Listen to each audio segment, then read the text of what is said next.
L'entrée en vigueur de la zone de libre-échange continentale africaine est l'événement le plus important dans la vie de notre continent depuis la création de l'OUA et sa transformation en Union africaine. Il s'agit là d'un événement qui donne l'espoir dans la construction d'une Afrique unie et prospère. C'était le 7 juillet dernier, à Niamey, la capitale du Niger. L'entrée en vigueur de la ZLEC, la zone de libre-échange continentale. Elle deviendra la zone tarifaire la plus grande de la planète en nombre de pays participants. À ce stade, tous les pays africains, sauf l'Érythrée, ont signé l'accord d'adhésion et 27 pays l'ont ratifié. Un rêve pour beaucoup qui est encore loin de se réaliser tant la route est longue pour négocier toutes les modalités de mise en œuvre de l'accord. C'est comme si nous étions en 1957 à la signature du traité de Rome, aux origines de ce qui deviendra l'Union européenne. Pourtant, d'un point de vue économique, l'Afrique aurait tout à gagner d'un marché commun de 1,2 milliard de personnes. Aujourd'hui, le commerce entre l'Afrique et les autres continents représente seulement 3% des échanges mondiaux. Et seulement 16% du commerce des pays d'Afrique se fait avec d'autres pays du continent. En Europe, c'est près de 70%. Selon la Commission économique pour l'Afrique de l'ONU, la croissance du commerce intra-africain pourrait augmenter avec la zone de libre-échange de 50%. Alors comment faire du rêve une réalité ? 5 choses que l'Afrique doit savoir pour réussir sa zone de libre-échange. 1. Désenchevêtrer et harmoniser. L'Afrique compte déjà un nombre élevé de communautés économiques régionales, 14 au total, censées représenter autant d'espaces de libre circulation des personnes, des biens et des services, dont 8 officiellement reconnus par l'Union africaine, au niveau de progression vers l'intégration très divers. Certaines sont plus avancées, comme l'UEMOA pour l'Afrique de l'Ouest, la Communauté d'Afrique de l'Est et la Communauté de développement d'Afrique australe. D'autres sont encore balbutiantes, comme celle de l'Afrique centrale, ou simplement en panne, comme celle entre les pays du Maghreb.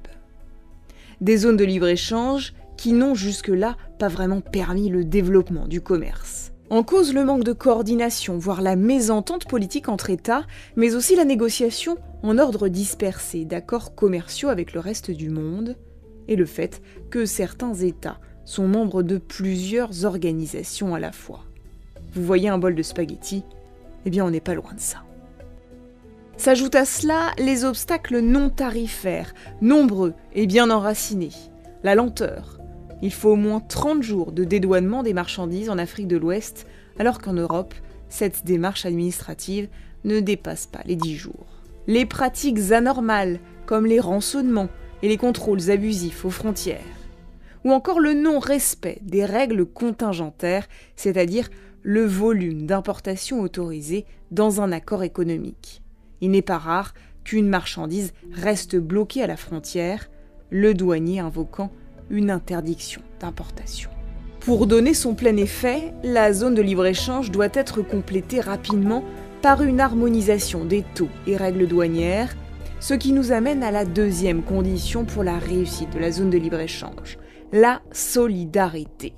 Chacun devrait penser Afrique et non plus se focaliser sur les seuls intérêts nationaux. Compliqué quand on connaît l'hétérogénéité des économies du continent. Le Maroc est considéré comme un pays dit émergent, l'Égypte et l'Afrique du Sud disposent déjà d'une base industrielle solide, et le Nigeria ou le Kenya ont chacun une position régionale très importante du fait de la taille de leur marché. Mais les autres pays, dans cette organisation à géométrie variable, vont-ils réellement bénéficier de la zone de libre-échange ? Certains pays pourraient même se voir handicapés par la faible diversification de leurs activités, par exemple.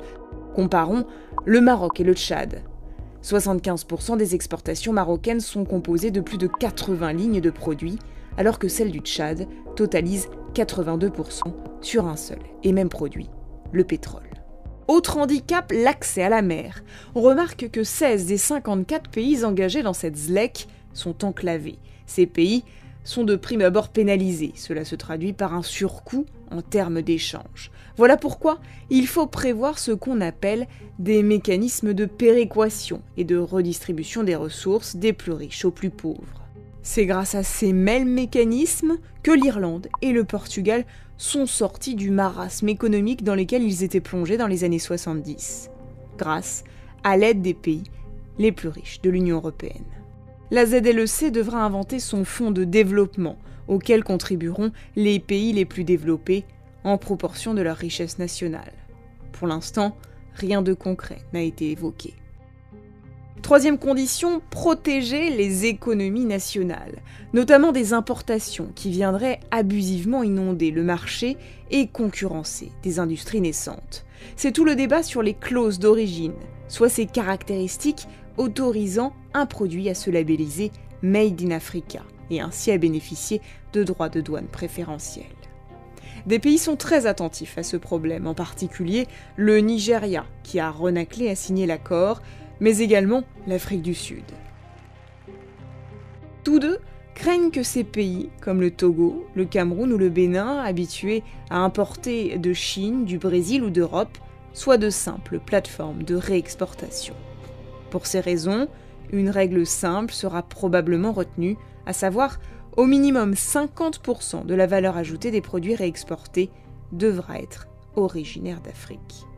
Pour cela, un mécanisme de contrôle devra être mis en place et chaque pays devra prouver la traçabilité de ses marchandises. Mais à l'inverse, il faut veiller à ne pas exagérer le protectionnisme. L'objectif déclaré pour cette zone de libre-échange est de libéraliser 90% des produits commercialisés. Autoriser la protection sur 10% des produits peut en pratique annuler une grande partie des avantages de l'accord en sélectionnant de manière stratégique des produits qui conserveront la protection. Pour jouer l'intégration régionale, il faudra veiller à ce que ces 10% ne concernent que les produits dont le potentiel de développement est important pour le pays. 4. Encourager l'industrialisation et la transformation des matières premières. Pour que les pays échangent entre eux, il faut qu'ils produisent des biens différents, susceptibles de les intéresser et à bon marché, mais pour l'instant, c'est loin d'être le cas. Il suffit de regarder.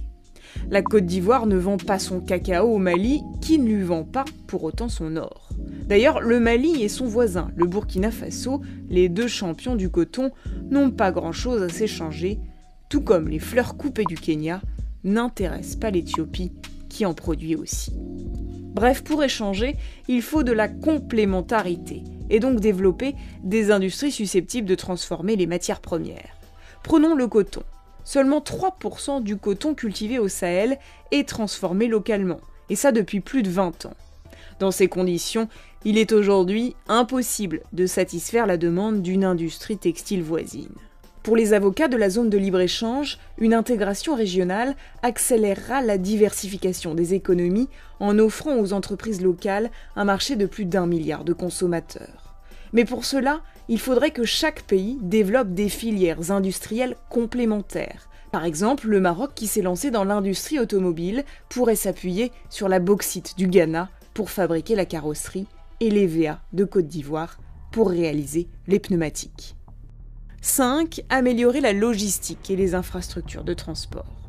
Une étude publiée en 2016 rapportait qu'il était plus facile et moins coûteux pour Coca-Cola, en tant que fabricant de boissons gazeuses au Kenya, d'acheter ses fruits de la passion en Chine, de les transporter jusqu'au Kenya, que d'acheter directement ses fruits à l'Ouganda voisin.